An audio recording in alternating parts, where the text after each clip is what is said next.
Hello class 10th students, आप लोगों के लिए मैं कितनी मेहनत करता हूँ। देखो आपके लिए फिर से मैं एक वीडियो लेकर आया हूँ। इस वीडियो के अंदर हम पढ़ेंगे आनुवांशिकता। ठीक है, आनुवांशिकता में प्रभाविता का नियम, ये मोस्ट इम्पोर्टेंट है आपके 10th क्लास में। ठीक है, तो इसमें हम प्रभाविता के नियम के बारे में पढ़ेंगे कि किस प्रकार से इसका क्रॉस करवाना है, किस प्रकार से इसका संकरण होगा और किस प्रकार से इसकी जो संतति प्राप्त होगी वो कौन सी प्रभावी होगी, कौन सी अप्रभावी होगी, उसका लक्षण प्रादुर्पात कितना होगा, जीन प्रादुर्पात कितना होगा, ये सब इस वीडियो में पढ़ेंगे। और अगर आपने ये वीडियो देख ली तो आप कम से कम 3 नंबर आपके एग्जाम की दृष्टि से पक्के हो जाएंगे।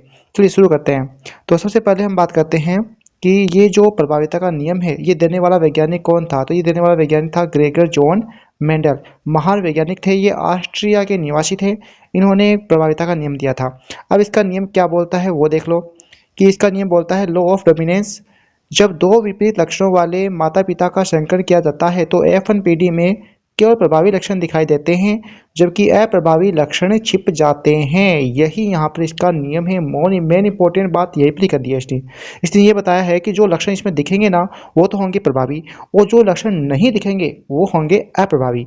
ये सारी बात यहीं पर ही आती है। ठीक है, अब देखो इसमें इतना मैंने आपको बता दिया है। ठीक है, अब इसमें मैं बता रहा हूँ कुछ इंपॉर्टेंट बातें को देखना। जैसे ये मटर के पौधा है ना, इसकी ऊंचाई, इसमें कैपिटल टी दिखेगा ना, जहाँ पर आपको कैपिटल टी दिखेगा वो होगा लंबा। क्या होगा? लंबा पौधा होगा, टाल होगा। और इसमें टाल का जो प्रभावी होगा, ठीक है, लंबापन गुण है वो प्रभावी होगा। और जहाँ पर आपको स्मॉल टी दिखे वो होगा ड्वार्फ यानी बोना पौधा होगा।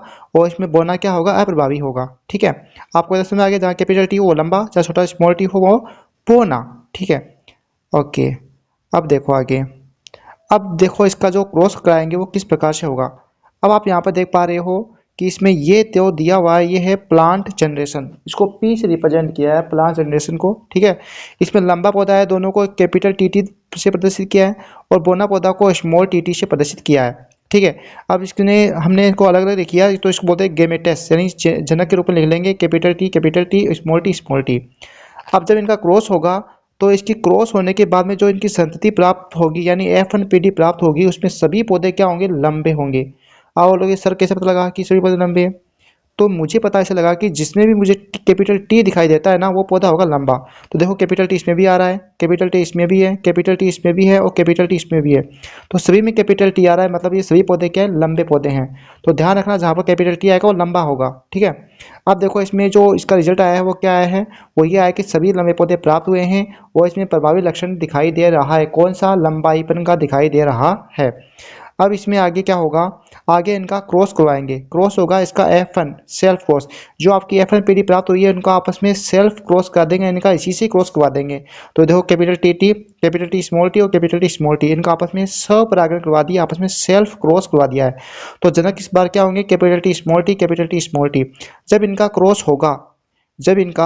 होगा, तो जो संतति प्राप्त होगी वो कुछ इस प्रकार से प्राप्त होगी। आपको देखो इस प्रकार से प्राप्त होगी। ये है F2 जनरेशन, ये कैपिटल टी स्मॉल टी।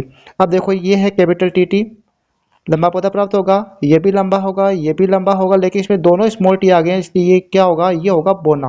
ठीक है, तो इसमें आप क्या देख पा रहे हो? यहाँ पर स्पष्ट देख पा रहे हो कि इसमें 1 2 3 तो लंबे हैं और एक क्या है? बोना पौधा है। ठीक है, तो इसका जो रिजल्ट निकल के आता है वो रिजल्ट कुछ इस प्रकार से निकल के आता है कि इसका जो जीनोटाइप अनुपात होता है। अब जीनोटाइप अनुपात मतलब जीनोटाइप अनुपात वो अनुपात होता है जो उनकी जीनी संरचना को ध्यान में रखकर लिया जाता है।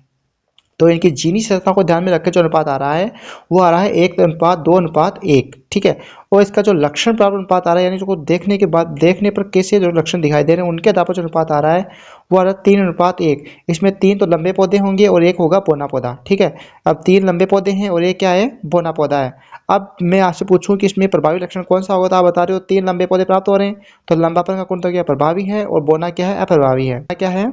बोना इसमें अप्रभावी है। अब देखो इसमें लिखोगे कि अप्रभावी लक्षण क्या है? बोना फिर से दिखाई दिया। अब इसका पूरा निष्कर्ष क्या निकल के आता है वो निष्कर्ष मैं आपको बता दूं कि निष्कर्ष इसका ये निकल के आता है कि प्रभावी लक्षण हमेशा अप्रभावी पर क्या रहते हैं? हावी रहते हैं। ये बात बहुत इंपॉर्टेंट है। प्रभावी लक्षण क्या होते हैं? अप्रभावी पर हमेशा हावी रहता है और F1PD के केवल प्रभावी लक्षण ही दिखाई देते हैं। और जो F2PD में प्रभावी और प्रभावी का अनुपात आता है वो अनुपात 3:1 आता है। अब मैं आपको याद रखने की ट्रिक दे रहा हूँ, वो ट्रिक ये है जो दिखे वही डोमिनेंट, डोमिनेंट का मतलब प्रभावी। जो आपको दिखेगा वो तो क्या होगा, प्रभावी, और जो नहीं दिखेगा वो क्या हो जाएगा, अप्रभावी। तो F1 में क्या होते हैं, सब सेम होते हैं, लेकिन F2 में अनुपात क्या होता है, 3:1 होता है। अगर आपको ये वीडियो अच्छी लगी तो वीडियो को लाइक करना, आपको हमारी स्लाइड पसंद आई तो वीडियो को लाइक करना, चैनल को सब्सक्राइब करना। धन्यवाद।